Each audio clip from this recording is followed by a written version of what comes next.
Kia ora and welcome to a new video from NZ Pocket Guide. Today I'm going to share with you my pro tips on how to score the best car rental deals when traveling in New Zealand.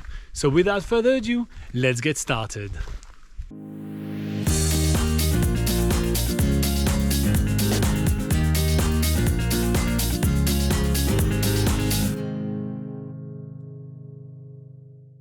Okay, so the first things to keep in mind when traveling in New Zealand and trying to score a good deal on car rental is to know when you're traveling.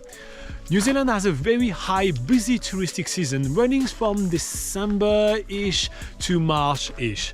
So traveling outside of this time period will allow you to score some much better deal. The prices are sure to be much lower, with the winter season being June, July and August, the best time usually to score the best deals, with prices slashed by at least half. Next up, we have playing around with your booking dates. A lot of car rental companies in New Zealand are much smaller than what you are used to in North America or in Europe. So their inventory being stretched thin in certain times of the year is a common occurrence.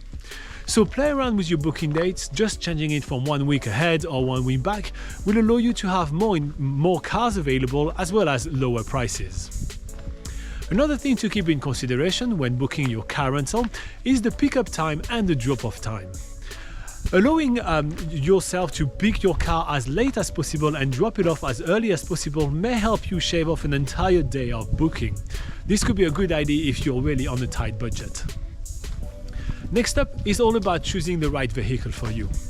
Choosing a smaller car will come at a smaller price, as you know, common sense will dictate, but also at much smaller cost to running it. Cars which are smaller usually use less petrol, but also the cost of the ferry between the North Island and the South Island will be reduced for smaller cars. So it may be worth keeping that in mind. Another thing to avoid when trying to shave off some money on car rentals in New Zealand is one-way fees. A lot of tourists choose to pick up a car in Auckland and drive themselves all the way down to the South Island, dropping off the car in Queenstown or Christchurch. This usually comes with a hefty one-way fee that can be up to 400 New Zealand dollars. So try to do the other way around.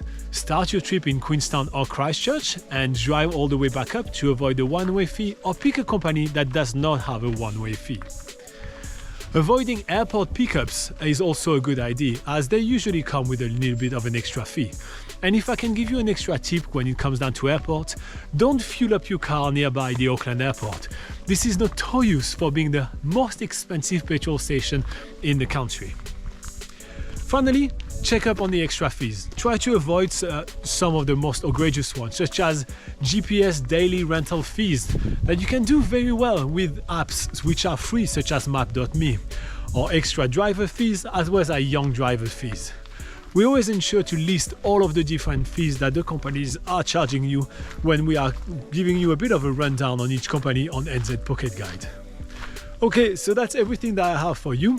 There is much more information for you on nzpocketguide.com, so check it out. And the whole team is joining me in wishing you the best time ever in New Zealand.